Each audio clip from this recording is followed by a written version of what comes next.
In my younger and more vulnerable years, my father gave me some advice that I've been turning over in my mind ever since.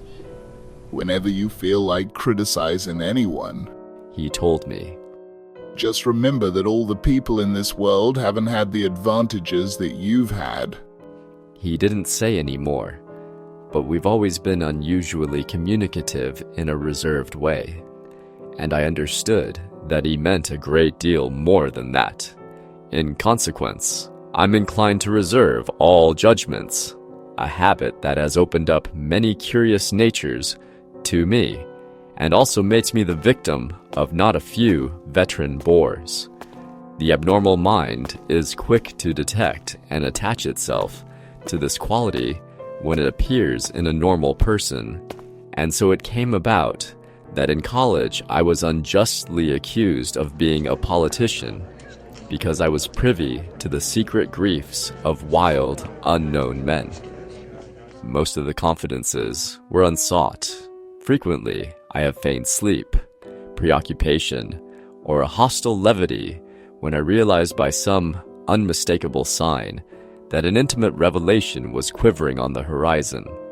For the intimate revelations of young men, or at least the terms in which they express them, are usually plagiaristic and marred by obvious suppressions.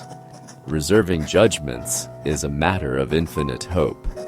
I am still a little afraid of missing something if I forget that, as my father snobbishly suggested, and I snobbishly repeat, a sense of the fundamental decencies is parceled out unequally at birth.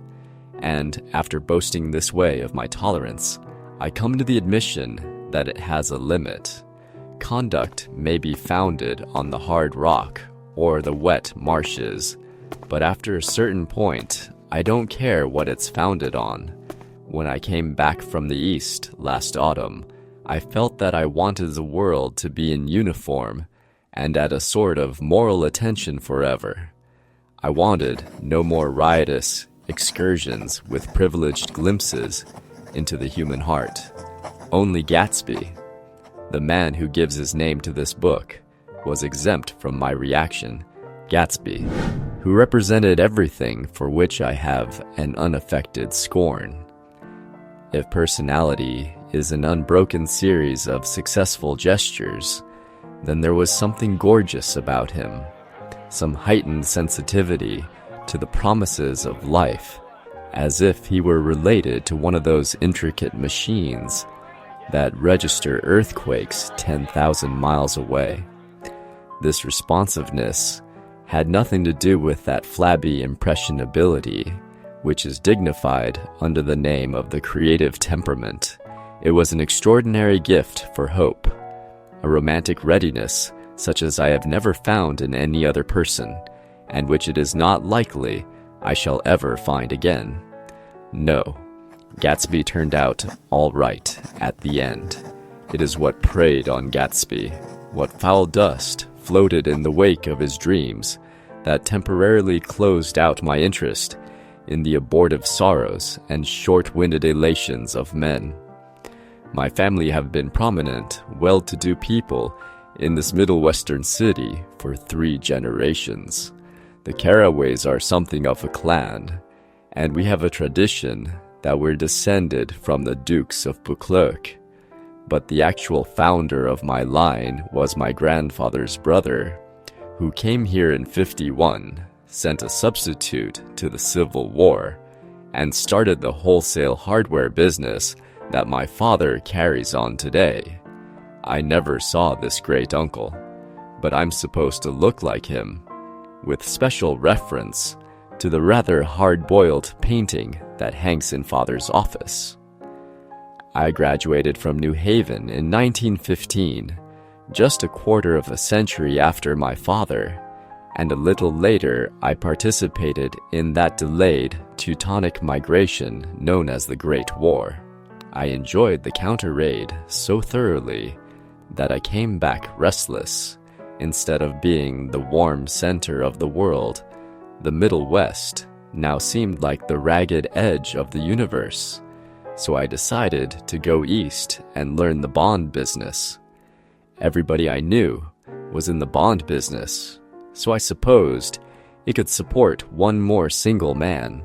All my aunts and uncles talked it over, as if they were choosing a prep school for me, and finally said, "Why, yes?" With very grave, hesitant faces. Father agreed to finance me for a year, and after various delays, I came east, permanently, I thought, in the spring of 22. The practical thing was to find rooms in the city, but it was a warm season, and I had just left a country of wide lawns and friendly trees. So when a young man at the office suggested that we take a house together in a commuting town, it sounded like a great idea. He found the house, a weather-beaten cardboard bungalow at $80 a month. But at the last minute, the firm ordered him to Washington, and I went out to the country alone. I had a dog, at least I had him for a few days, until he ran away, and an old Dodge and a Finnish woman who made my bed and cooked breakfast and muttered Finnish wisdom to herself over the electric stove. It was lonely for a day or so until one morning some man, more recently arrived than I, stopped me on the road. "How do you get to West Egg Village?" He asked helplessly. I told him, and as I walked on, I was lonely no longer. I was a guide, a pathfinder, an original settler. He had casually conferred on me the freedom of the neighborhood, and so with the sunshine and the great bursts of leaves growing on the trees, just as things grow in fast movies, I had that familiar conviction that life was beginning over again with the summer. There was so much to read, for one thing, and so much fine health to be pulled down out of the young, breath-giving air. I bought a dozen volumes on banking and credit and investment securities, and they stood on my shelf in red and gold like new money from the mint, promising to unfold the shining secrets that only Midas and Morgan and Maecenas knew. And I had the high intention of reading many other books besides. I was rather literary in college. One year, I wrote a series of very solemn and obvious editorials for the Yale News, and now I was going to bring back all such things into my life and become again that most limited of all specialists, the well-rounded man. This isn't just an epigram. Life is much more successfully looked at from a single window, after all. It was a matter of chance that I should have rented a house in one of the strangest communities in North America. It was on that slender, riotous island which extends itself due east of New York, and where there are, among other natural curiosities, two unusual formations of land. 20 miles from the city, a pair of enormous eggs, identical in contour and separated only by a courtesy bay, jut out into the most domesticated body of salt water in the Western Hemisphere, the great wet barnyard of Long Island Sound. They are not perfect ovals. Like the egg in the Columbus story, they are both crushed flat at the contact end, but their physical resemblance must be a source of perpetual wonder to the gulls that fly overhead. To the wingless, a more interesting phenomenon is their dissimilarity in every particular except shape and size. I lived at West Egg, the less fashionable of the two, though this is a most superficial tag to express the bizarre, and not a little sinister, contrast between them. My house was at the very tip of the egg, only 50 yards from the Sound, and squeezed between two huge places that rented for $12,000 or $15,000 a season. The one on my right was a colossal affair by any standard. It was a factual imitation of some Hotel de Ville in Normandy, with a tower on one side, spanking new under a thin beard of raw ivy, and a marble swimming pool, and more than 40 acres of lawn and garden. It was Gatsby's mansion, or rather, as I didn't know Mr. Gatsby, it was a mansion inhabited by a gentleman of that name.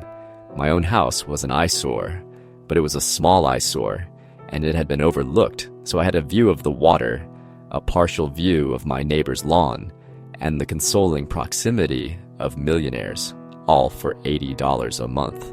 Across the Courtesy Bay, the white palaces of fashionable East Egg glittered along the water, and the history of the summer really begins on the evening I drove over there to have dinner with the Tom Buchanans. Daisy was my second cousin once removed, and I'd known Tom in college, and just after the war, I spent 2 days with them in Chicago. Her husband, among various physical accomplishments, had been one of the most powerful ends that ever played football at New Haven, a national figure in a way, one of those men who reached such an acute, limited excellence at 21 that everything afterward savors of anticlimax. His family were enormously wealthy. Even in college, his freedom with money was a matter for reproach. But now he'd left Chicago and come east in a fashion that rather took your breath away. For instance, he'd brought down a string of polo ponies from Lake Forest. It was hard to realize that a man in my own generation was wealthy enough to do that. Why they came east, I don't know. They had spent a year in France for no particular reason, and then drifted here and there unrestfully, wherever people played polo and were rich together. This was a permanent move, said Daisy over the telephone, but I didn't believe it. I had no sight into Daisy's heart, but I felt that Tom would drift on, forever seeking, a little wistfully, for the dramatic turbulence of some irrecoverable football game.